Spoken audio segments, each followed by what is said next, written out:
So what I want to talk about in this live is that if you're struggling to lose weight, no matter how many calories you cut, how much training you do, I really do want to talk about what could be the potential root cause to that weight loss resistance, metabolic resistance. And the thing is that majority of the time, you could have normal thyroid lab values, but you could still be dealing with thyroid symptoms. And I'll get into that. But I see that many times. Women come to me a lot and they're speaking on, hey Diego, I got my thyroid panels back. Everything checked out fine, but yet again, they still deal with weight struggles. They still deal with weight issues. And it's because it's something called cellular hypothyroidism. Cellular hypothyroidism is when your body is making sufficient amounts of T3, which is the active form of thyroid. So it's making sufficient amounts of thyroid hormone, which is incredible. But the issue is that there's a level of inflammation on the cellular part that that hormone that's getting made is not actually getting properly into the cell for it to be physiologically used. So yes, you are making the hormone, but the cells aren't hearing the message of the hormone. So this could be due to toxicity. A lot of stress obviously is a huge one. But when I say stress, we're more so talking about cortisol imbalances. So if you're dealing with this level of toxicity and you're dealing with adrenal dysfunction, cortisol imbalances, this is going to lead you to that cellular inflammation that I'm speaking on. And that's not going to let you to be able to hear your cells to hear thyroid hormone that's then getting produced from the thyroid gland. Now, a big thing is that if you or someone you know struggle with hypothyroidism, the issue though is that majority of hypothyroid conditions are Hashimoto's thyroiditis, which is an autoimmune condition. But many people that suffer from hypothyroidism do not know this because their endocrinologist or primary care physician or whoever their doctor is not testing a full thyroid panel. So they're not going to get those antibodies to actually rule out or consider if it's Hashimoto's. But here's how it goes. Majority of the time, you struggle with hypothyroidism. You have a symptom of insomnia, depression, anxiety, weight struggles. You go back to your doctor, you're taking levothyroxine or Synthroid or some other thyroid medication, and their only suggestion is for you to up the dose or add in another type of compound. This is obviously not getting to any root cause. But the issue though is that it's not your thyroid. It is not your thyroid that's underperforming. It's the immune system that's attacking the thyroid gland. Okay, and this should be noted. So if you're trying to catch up to what I'm saying that many people that struggle with hypothyroidism struggle with Hashimoto's, and taking levothyroxine, Synthroid, or some other thyroid medication is not addressing why the immune system is mistakenly attacking your thyroid gland. See, there are many things that could be causing the immune system to be overactive, which I'll get into, but I want to talk about other things that are impacting your thyroid gland, therefore giving you the symptom, the issue of weight gain, weight loss resistance, metabolic resistance. And that's also being conversion challenges. So meaning your body isn't properly converting thyroid hormone. Okay. So the thing is that your conversion of thyroid hormone, without me getting too scientific, it doesn't just happen in your thyroid gland alone. And conventional Western medicine, your Mayo Clinic doctor, whatever, believes that. That's how they're trained. But that's unfortunate because that's not actually how it actually goes down. See, your hypothalamus, which is in your brain, releases something called TRH, which is thyroid releasing hormone. And it signals to your pituitary gland, which is also in your brain. And your pituitary gland releases TSH. You might know this because this is the normal lab value that gets tested. And then it signals to your thyroid gland. So it's like it's just tossing off. It's like a pass. Think about it as someone's passing it. So it gets past your thyroid gland. So now your thyroid gland has to make T4, which is the inactive form of your thyroid. So T4. And then it has to convert into the active form, T3. Now, this is where the touchdown is, if you're getting this analogy. The touchdown is T3. We have to, and you can't just throw a Hail Mary. You have to throw it to, the slot. But, so you can't just go from that to that. So with that being said, That conversion, though, from the inactive form, T4, that conversion from T4 T3 does not happen in the thyroid gland alone. It happens in your heart, your gut, your liver, and peripheral tissue. So what does that actually mean for you? If you are dealing with any type of issues in your gut, you feel bloated, constipated, you have diarrhea, whatever, that could impair the conversion of T4 into T3. So now your body's not making T3, so now you have all these symptoms. Your hair's falling out, you have insomnia, depression, anxiety. Now another thing is that if you have nutrient deficiencies being one of the biggest, your body has enzymes called deodonases that actually work on converting. Really what you need to understand from that is that if you are insufficient from nutrients like selenium, iodine, B vitamins, especially if you're a woman that spent years on birth control, this is very common, or you're taking PPIs, proton pump inhibitors, you're taking omeprazole, you're taking laxatives, you're taking Pepto-Bismol, you're taking Miralax. Now, all these things are going to impair your ability to digest and assimilate food, even if you have your gallbladder removed. And now, since you aren't digesting and assimilating these foods correctly, you are now malnutritioned. You don't have enough nutrients you needed to actually make proper thyroid hormones. So actually a big cause of hypothyroidism is also iodine deficiency. Your body isn't actually absorbing iodine or B vitamins that you need for your thyroid gland. So with that being said, since you can't absorb these vitamins and nutrients because you have a poor gut, that's making you have inadequate T3 and T4, which is pretty much hypothyroid. So we talk about cellular issue. Now, a big thing too is chronic stress, adrenal dysfunction. Now, I've talked about this a ton on my page, but if you are dealing with high cortisol, it disrupts that feedback loop that I was speaking on earlier. So now your body's not going to be able to properly convert hormone enough because your body's going to be so stressed out that's going to start to cause inflammation, and it's not going to want to use its resources to make hormone. It's going to want to use its resources to stay alive because that's how the body is interpreting this external stress that it's feeling. So a lot of people actually make the thyroid hormone, but it gets converted into something called reverse T3. Now, reverse T3 is the inactive form of thyroid. And if you're unfamiliar with all these lab values I'm explaining on everything, it's just because your doctor hasn't explained it to you. He never will, or she never will, whoever, they never will, because they're not trained in this. They're not looking to actually get to the root cause. Now, a big thing though is that, like I said, majority of hypothyroid issues are Hashimoto's. And so with that being said, you have to get to the root cause to why the immune system is mistakenly attacking your thyroid gland. Now, so like I said, majority of hypothyroid issues are Hashimoto's. So what is causing the immune system to hear an antigen or hear something in your body that then mistakenly attacks your thyroid? And for many people, it's common food sensitivities, food allergens.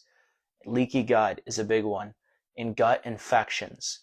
Parasites could be a really big one. Mold is a very big one as well. Heavy metals. So those three are probably the top three that I see inside my coaching to why people have a overactive immune system. And then I add in, tons of cortisol imbalances, a hectic lifestyle. Then you add in a bunch of trauma, toxic relationships, and now your bucket, we got 6 things right here. Now your bucket's overflown. Now, here's the thing. Majority of people are not going to address these 6 root causes. That's what we do. So with that being said, you have to figure out why the immune system is mistakenly attacking the thyroid gland. And for the majority of people, it's those things: parasites, heavy metals, mold, food sensitivities, leaky gut, gut infections, candida. These are all things that people have that are causing them to have a disrupted immune system, therefore giving them Hashimoto's. And I can say this confidently because I have helped many people reverse, women particularly, reverse Hashimoto's disease, because it's not an end-all be-all. It's not some mystery that you find in a fairy tale. It's pretty legit in terms of we have to figure out why the immune system is mistakenly attacking the thyroid. Okay, because here's the truth: your thyroid didn't wake up one day and get attacked by your immune system. There's been a process that made that happen.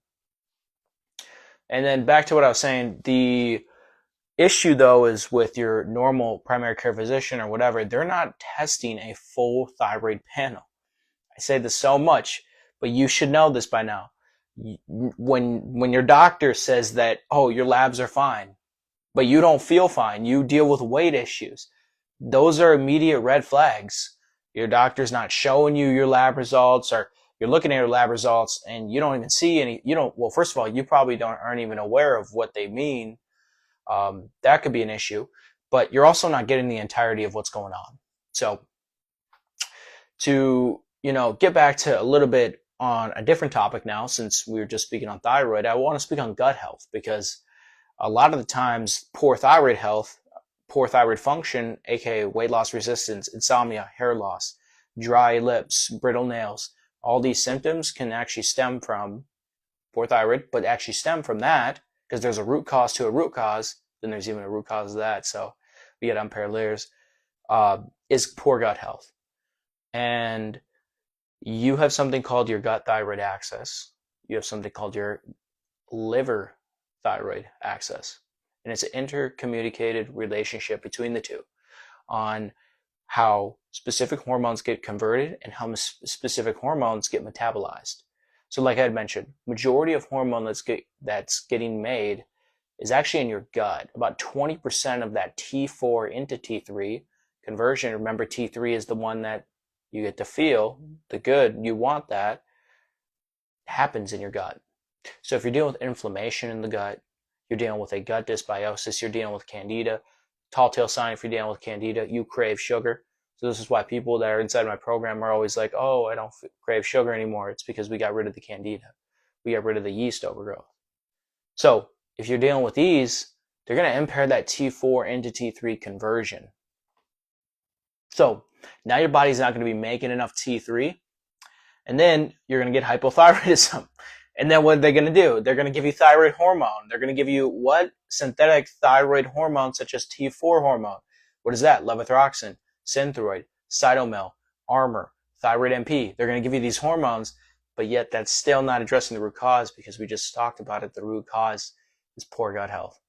So with that being said, though, another big thing is that if you have a leaky gut, which is increased permeability, meaning your gut lining has become intact and now it's permeable, so things can sweep through.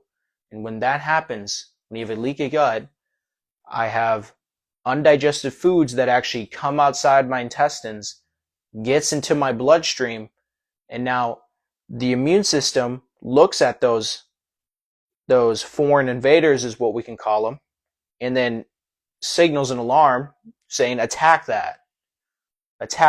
This is why we do white blood cell count.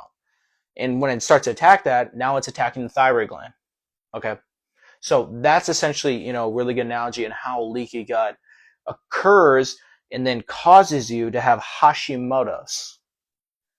But you see, in this whole explanation that I just gave you right now, it has nothing to do with giving you more synthetic hormone.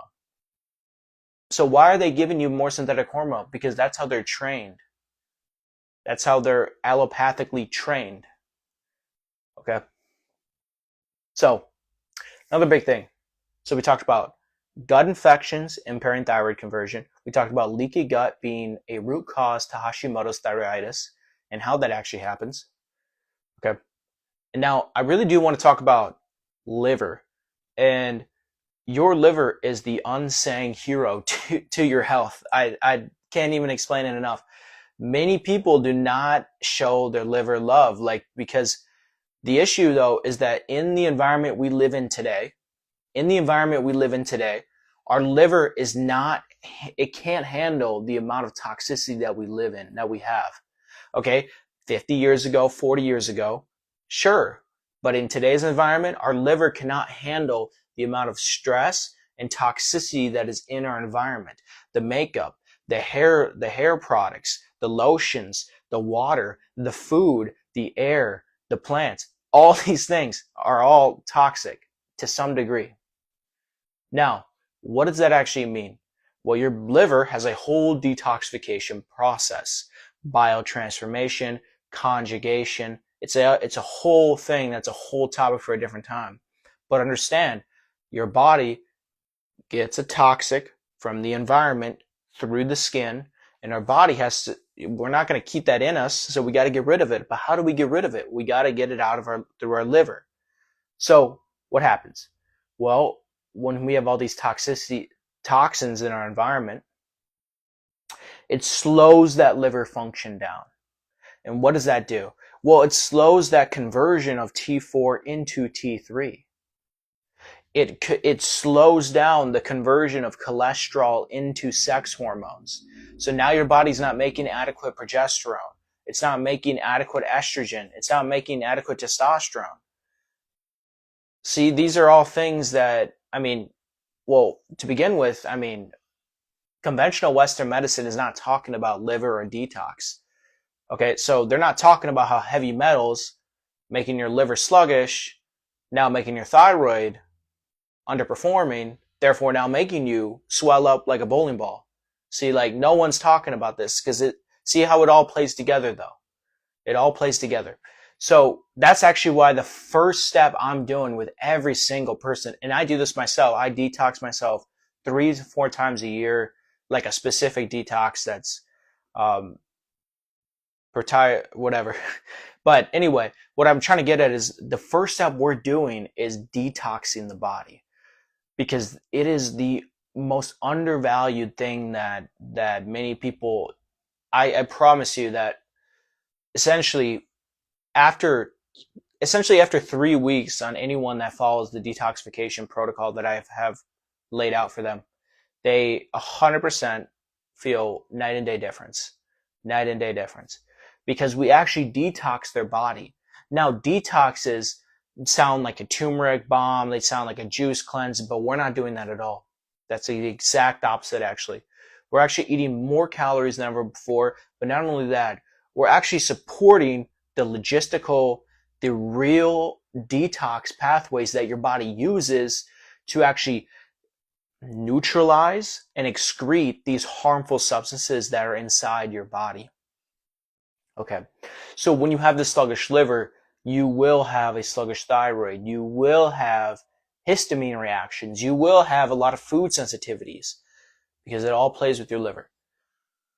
So this is a big thing too. So going back to these two things, I also want to talk about one other thing. This might be jumping around a little, but I want to talk about estrogen and progesterone, especially as a female, because you're cycling as a female, so it's a little bit different. Well, I mainly just work with females anyway.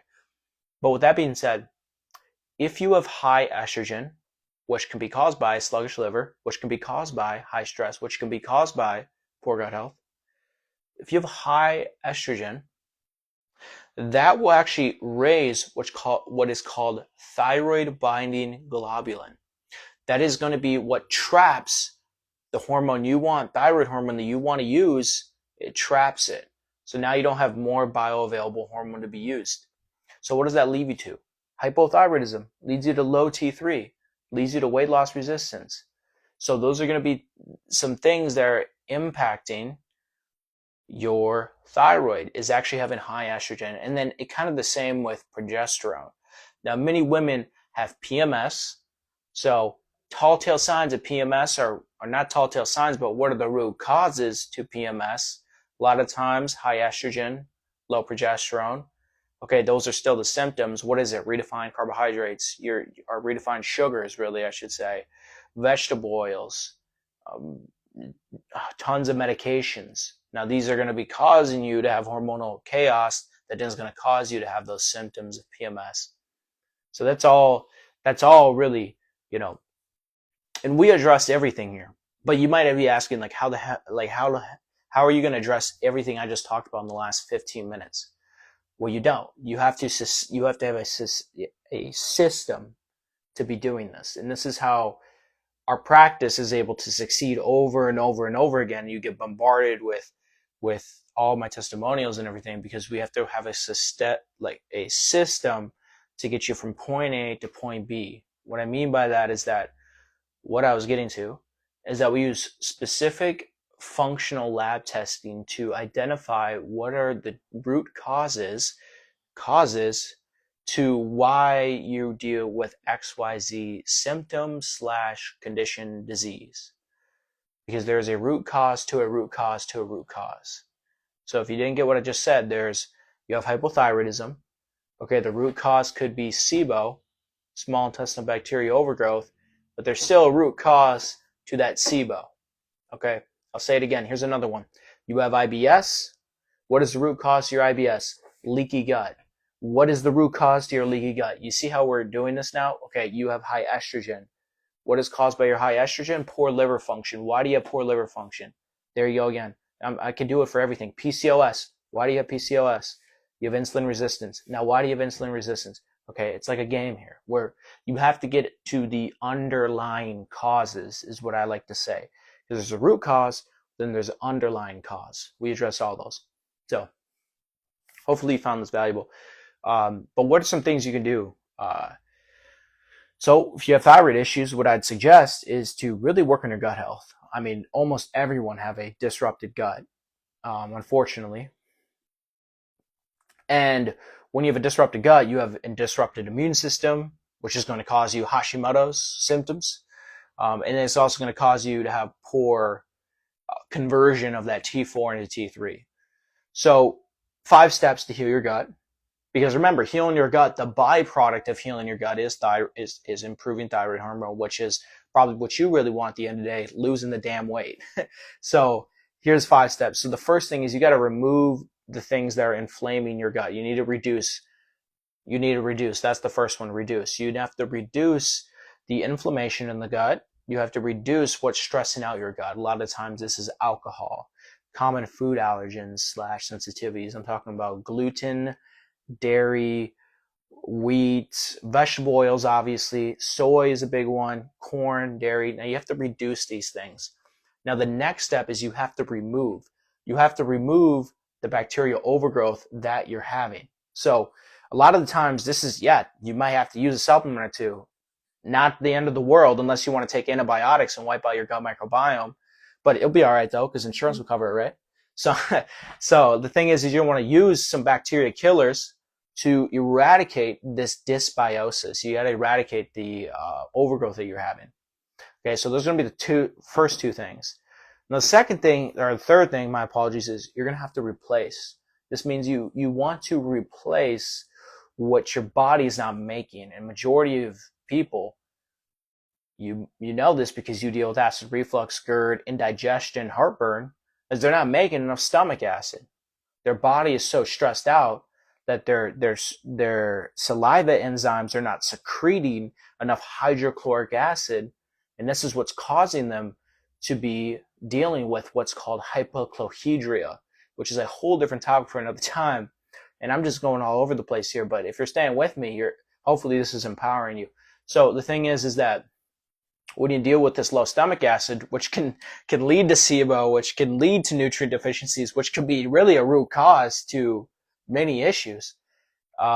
When you deal with that, I mean, that's just the third step. And what can you do about that? Well, I mean, realistically, taking hydrochloric acid, betaine HCl is a big one, or what many people, apple cider vinegar before your meals or first thing in the morning, 1 to 2 ounces. This is going to help your body trigger the release of hydrochloric acid. Now, the fourth step is you have to repair your gut lining. Like I mentioned, you have to repair your gut lining. I talked about the leaky gut. Many people have increased permeability. You could be totally healthy on the outside and still have increased permeability. You'd actually be surprised that the people you think that is the most healthiest. Yeah, there's tons of different. Like we can talk about slippery elm, we can talk about zinc carnosine, but what are some tangible things that you can do right now? So apple cider vinegar, and the hydrochloric acid are going to be the top 2. Sure, I can give you 10 other herbs because I know Ayurvedic medicine, but I'm not going to do that. But the thing is that that's going to be the 4th step, repair your gut lining. And the 5th step is you're going to have to rebalance. So this is where you're going to have to reintroduce fermented foods, because a lot of people want to heal their gut. So the first thing they do is add fermented foods. I do not advise anyone to do that, because most people deal with overgrowth of bacteria. Most people deal with too much bacteria. And even if you don't, you have too much inflammation. or you don't have enough stomach acid. So you don't need that at first. Now later on, that's when you want to introduce to all those gut-friendly foods. So remember now, you do those 5 steps. That's going to heal your gut. That's going to have the medicinal benefits of supporting your thyroid. It's going to have supporting your immune system, supporting your skin health, supporting your hormone balance, supporting your cardiovascular health. All these things by healing your gut. Now, since I gave you the steps to heal your gut, you might have to have things that help address these other organs and hormones that are impairing your thyroid, your sex hormones, giving you PMS, giving you insomnia, hair loss, fatigue, brain fog. What are some other things? I suggest, not medical advice, iodine, selenium, tyrosine, vitamin A, B vitamins. I suggest all those, especially if you're a woman that spent years on birth control. These are going to be the vitamins that you need most to help with methylation and to help with thyroid function and other biological processes. I also suggest magnesium. Now, 100%, you can get all these foods, you can get all these foods, all these vitamins in foods. But if you want to get the most bioavailable form, that would be the way. People say carnivore diet heals all. Yeah, mostly I feel as though because it's the ultimate elimination diet. So you're eliminating pretty much everything, which can be very good.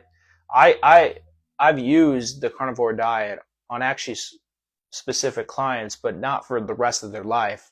Like, we're not dogmatic, but we could use it for about 2 weeks to lower systemic inflammation, especially with people with IBD. IBD probably be the biggest one. So that's ulcerative colitis and that's Crohn's, probably for like 2 weeks. It's that or elemental diet, but really, we have to get to the root cause behind. But yeah, so what I'm saying before is that you want to use supportive supplements.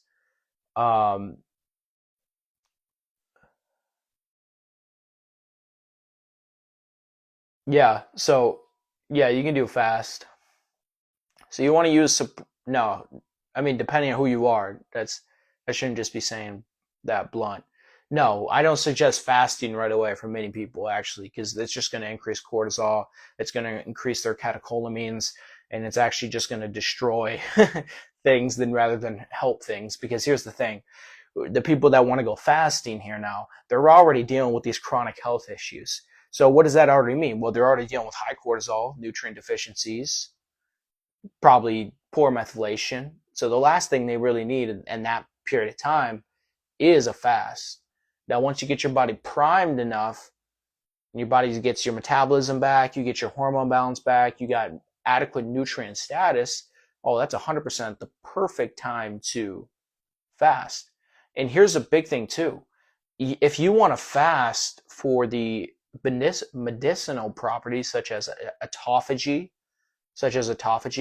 or if you want to fast for, well, really autophagy, which is pretty much that cellular cleanup, you can do that by several different ways, which I'll tell you right now, but I don't suggest it just right off the bat. You can do that by keto, so you can still eat food, you can still induce autophagy. Now, I don't recommend you just going to do keto right now. I don't say, not condoning that. I'm not condoning that.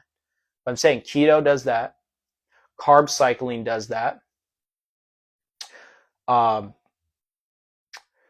Something called a Daniel fast. So that's where you pretty much don't eat protein, because protein stimulates mTOR, which is pretty much muscle protein synthesis. So you can just go, I guess, more carbohydrates, more fats. You just go low protein. Now, those are ways that you can induce autophagy without fasting. Okay. But back to what I was saying. So another thing is I talked about the nutrients that you should take to help support your thyroid while you're doing the 5 steps to heal your gut. Now, I also want to talk about, you got to support your liver, like I talked about. Now, doing those things I talked about before is 100% going to improve your liver. But what I really suggest, though, is that I suggest TUDCA, NAC, or milk thistle in that specific order. Those are the top tiers.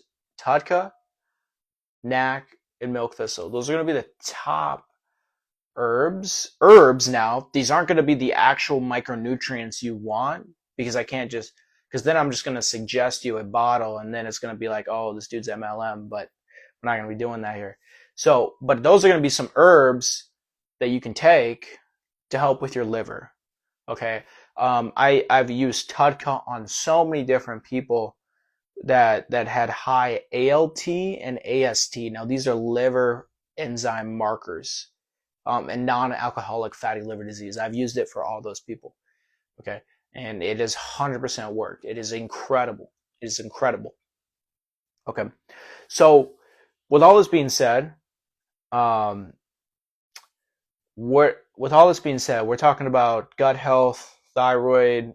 But since you're here, we can really get into hormonal imbalances. So you have tons of hormones in your bodies, but you have tons of hormones in your body, but what are the most things that I see that are imbalanced that are causing people's symptoms? And the biggest one is high estrogen. This is going to leave you watery, bloated, a lot of weight in the midsection, like it just doesn't move. And it's because a lot of that excess estrogen is toxic. And remember, you don't have good liver function like we just built upon from before. So if you don't have good liver function, your body's not going to be able to um, get rid of that estrogen. Now, there's a whole process, but essentially your body takes fat soluble estrogen that you make and then neutralizes it so it can become water soluble. Then your body goes through a different phase in your liver, and then yeah, we can talk about low estrogen because that's obviously common as well, very common. I work with as well, and that's actually why I have a telehealth medical clinic with inside my coaching practice. That's why it's Complete Vitality, because we just completely transform your life. But so it's something called beta glucuronidation.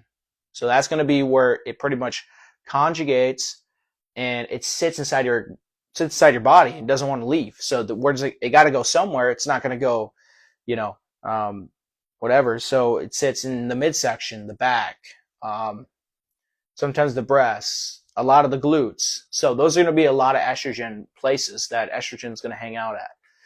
So with high estrogen, you really got to work on your liver. You got to really work on your insulin as well. Insulin is a big one for estrogen dominance, so high estrogen. Okay, because if you have high insulin, it's going to increase what's called aromatase enzyme. And this aromatase enzyme is the enzyme that actually converts your testosterone or androgens into estrogen. So if you have high insulin, it's going to increase that. Okay. Now the issue though is if you have PCOS, then you have both. You could have high testosterone, high insulin, well, and all three actually, high estrogen as well. I kind of see it all the time. And then high androgens, and then high cortisol. Everything's just jacked up. I see this on Dutch tests, but no doctors run a Dutch test now. Probably don't even know what that is. They probably think it's, wrong, but they're not the ones that post success stories every day. So, there's a little difference there. So with that being said, high estrogen being a ton of hormone issues that I see. So another big thing is low estrogen, like we talked about. So that's more, perimenopause sometimes, and then going into menopause. At that point, really, that's kind of why I do the telehealth clinic. I mean, you can take supportive supplements. There's definitely things that you can do naturally to increase that estrogen, like eating more phytonutrient foods, like getting more nutrients in, getting more fatty fish in is going to definitely do that. Getting your cortisol 100% is going to do that, getting your cortisol under control. But at that state, when your ovaries essentially shut down as a female, you're not going to be making, adequate estrogen like you'd want. It's just like if a male is an andropause, if you're understanding this, because if his testes are completely shot, he's not going to make testosterone. So that's why you want to take it. So it's same as females in menopause and perimenopause. If their ovaries are pretty much shut out, you're not going to be making estrogen. Now you're going to make some from cortisol, your adrenal hormones.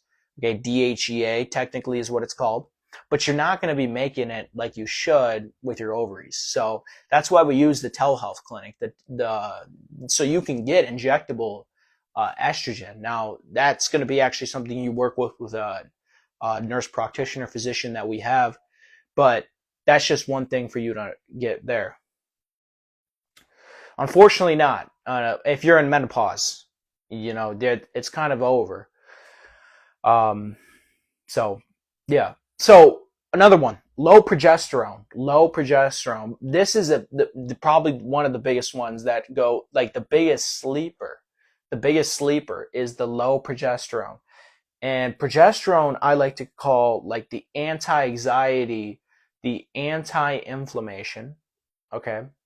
Yeah. So yeah, low progesterone. That's very common because the body is not making sufficient amounts as a female in luteal phase. Okay. So the second half of the portion, the body's not making enough progesterone. Now, obviously, if you're, in even perimenopause, but then menopause, it's a whole different story. But women, their cycles are so irregular to begin with, and then there's so many things disrupting them that they're not actually having that spike that they should into luteal phase, so the back end of their cycle, to get that progesterone release. And since they're not able to do that, they have low progesterone. So what does that give you? Hair loss. Yeah, I mean, Claudia, she's actually a client of mine. She's just a smoke show, just going crazy. Yeah, so with, like Claudia, we use the Jumpstart EC. Now that's a supplement. You can find it on Vital Coaching. You can use my last name, give you a discount. But like that supports progesterone. By Chase Tree, Vitex is a big one, but then it also gives you pregnenolone. So pregnenolone is a precursor to progesterone. Now here's the thing. You don't want to be taking these precursors if you deal with like PCOS, because what you could be doing is that, yeah, you could have PCOS and you could have low progesterone. But if you take these precursors, it's going to perhaps filtrate into testosterone. Now, this is 100% why I suggest testing.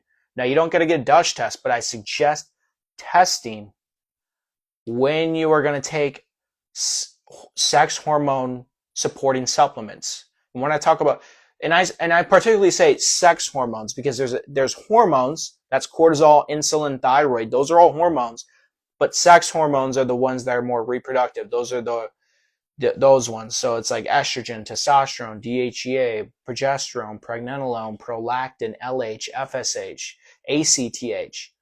Now, we can talk about LH, FSH, which is pretty much the signal your hypothalamus and pituitary play into your adrenals, or not into your adrenals. Well, actually that too, but into your ovaries.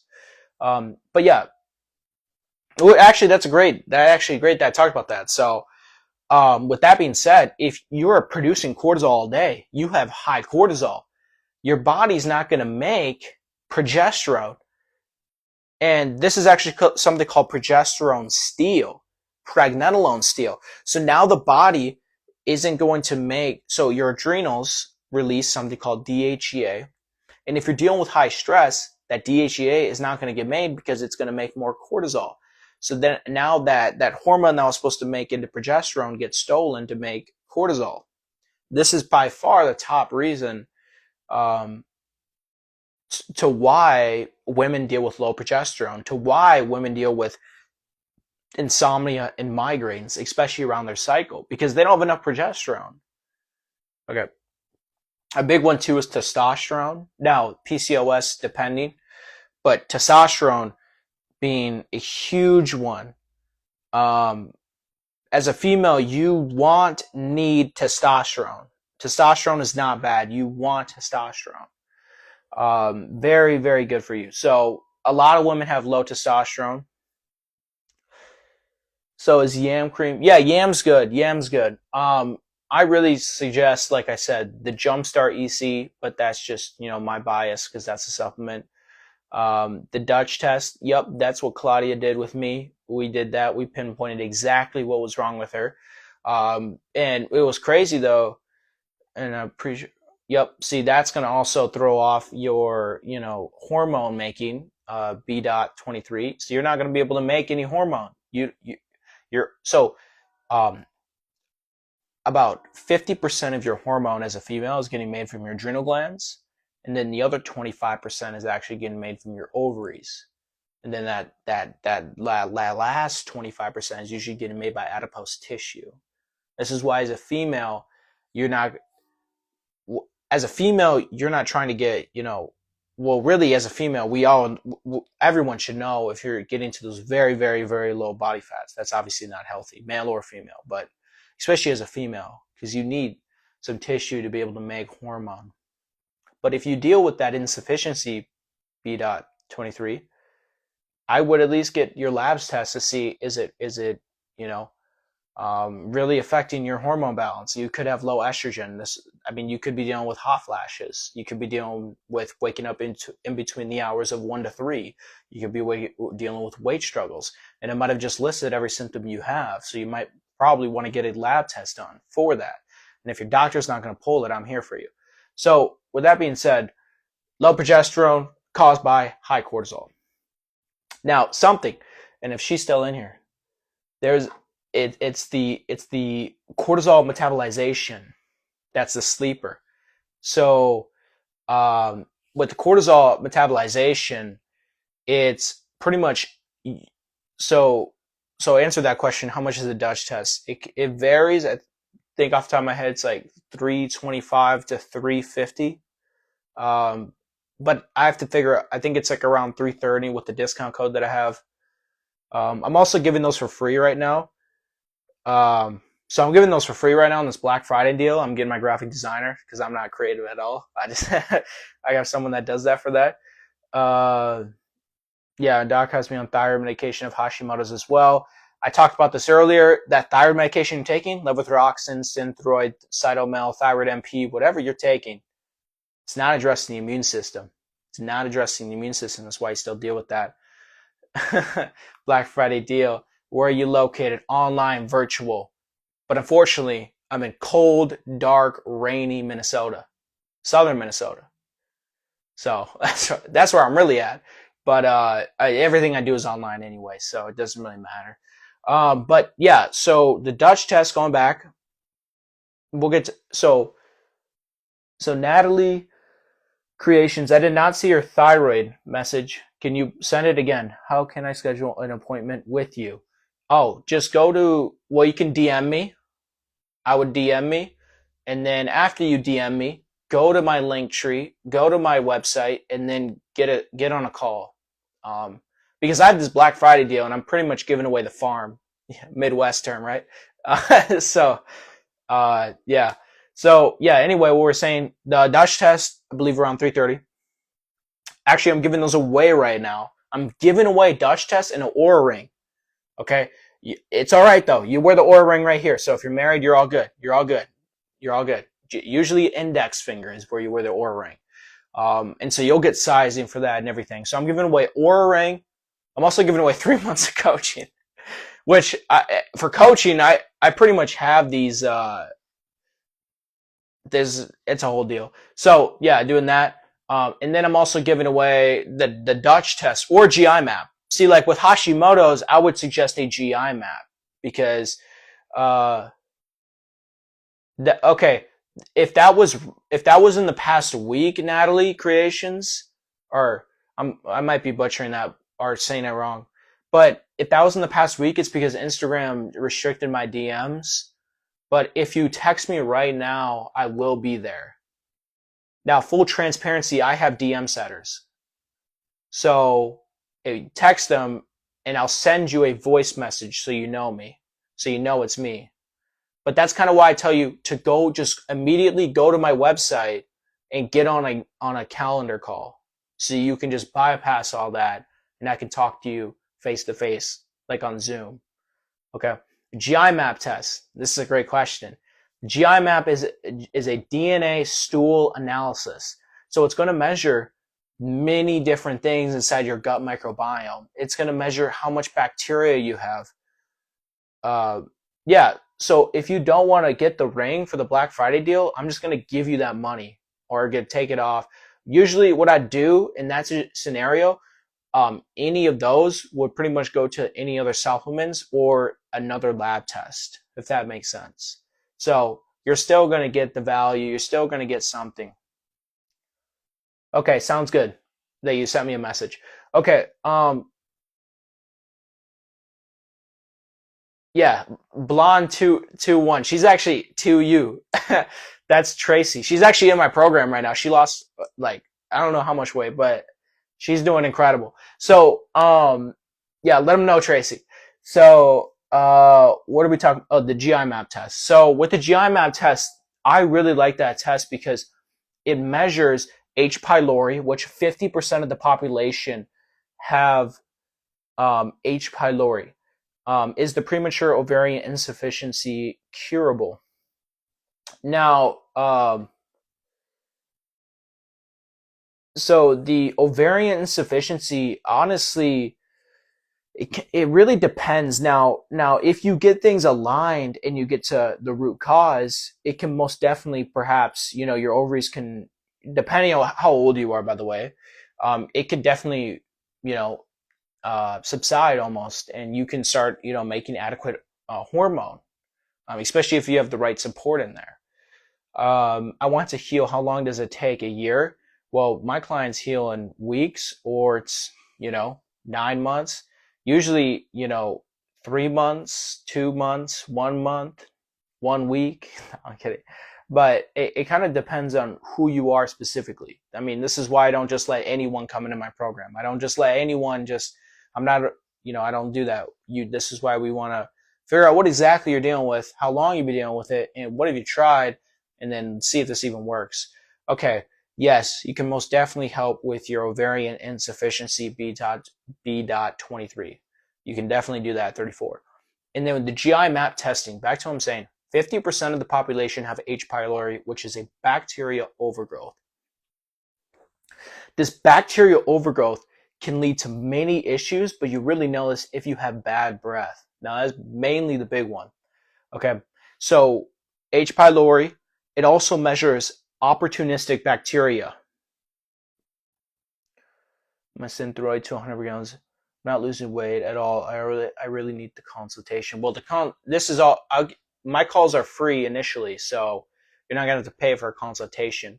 And yeah, I guarantee you, if we talk in 9 months and we work together, you will not have that issue ever again in your life.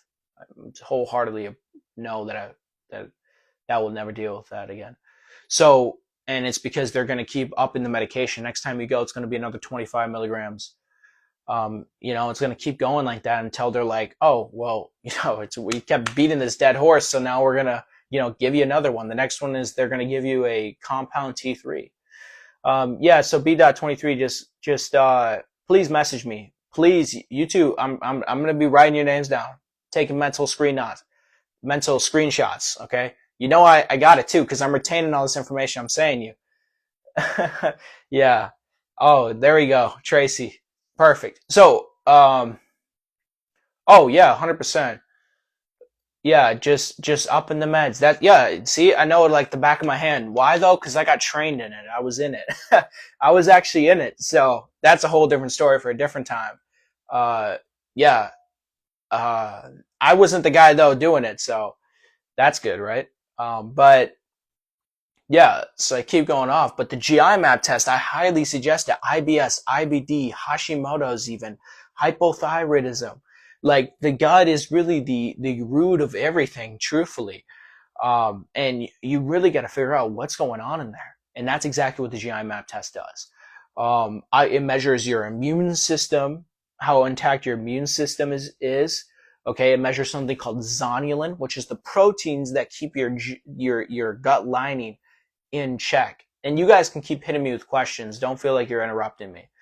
I really love answering these questions. This is great. So the zonulin keeps the proteins that are in your gut lining intact. Okay. So that's a really big thing. Yeah. Oh, that happens all the time. Yeah, so not losing weight with Ozempic. So yeah, the GI map test is a stool test. Yeah, it's because there's a lot of residual inflammation, Natalie Creations. That's why a lot of times people are not losing weight on the Ozempic. Is because it's a lot of their body is burning pretty much what's called proteins. So the thing is I mean, I'm not going to get really into it because my Instagram already got shut down, so I'm not going to really talk about that much. Um, so big pharma companies need their money. That's why they do it. They don't want to fix you. Yup, there we go. Yeah, like a gluten slash dairy.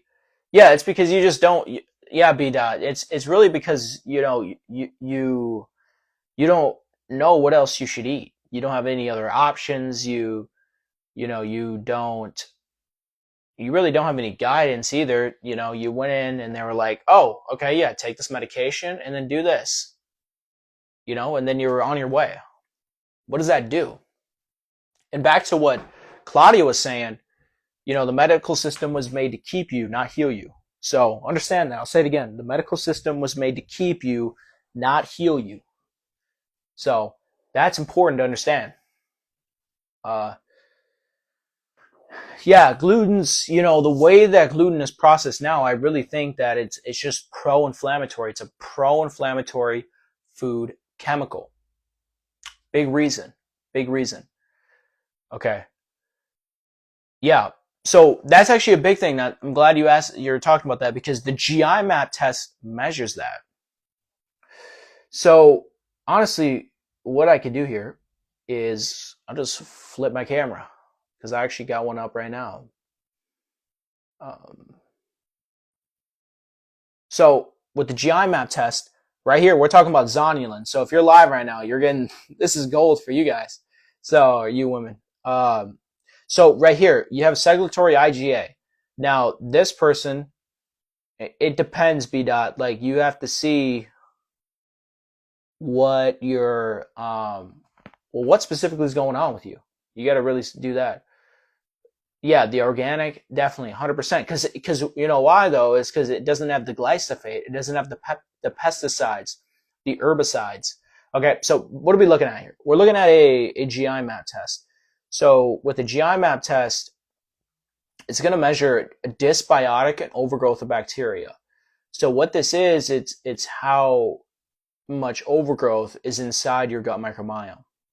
Okay, like this individual here is all jacked up. This could be what's called SIBO. And this could be what's causing, or what was causing, thyroid dysfunction, weight struggles, insulin issues, even. Okay. And this is commensal. This is beneficial bacteria, but this individual had all over the place. So, a big thing though is that I do want to hone in on, well, this is a big one too, um, fungi and yeast. So, this person didn't have it, but this is usually high. And this is candida. Candida is a big one that I see. And then H. pylori, which I believe is up here, Helicobacter pylori. So this is going to be a big one here. So hopefully it doesn't look terrible, but 50% of the population has H. pylori. And this is a GI map. I mean, this is a Dutch test. If it's going to load. So this is a Dutch test. If you know, you know. So, so yeah, this is a good preview of what a Dutch test looks like. It might look like gibberish, organic acids, but yeah, those are pretty much two big tools I use inside my coaching. So hopefully this live was good for you. It helps. Yeah, we'll get them. We got you, Tracy. So yeah, so if you're looking to work with me, please give me a message or please check out my that link that's in my bio so you can go to the website and then you can get a call going. Okay, I promise you, you follow what I tell you, you do exactly what I say, you trust in yourself, Promise you, you will heal. You will see the results. Promise you that. Say it to everyone. Promise you. So, testosterone up as a female. Are you the healing angel saint? Yeah, he's telling the truth. So, testosterone up. Yeah, so as a female, it kind of the same as getting your progesterone up. You just need supportive supplements to help trigger the release of testosterone.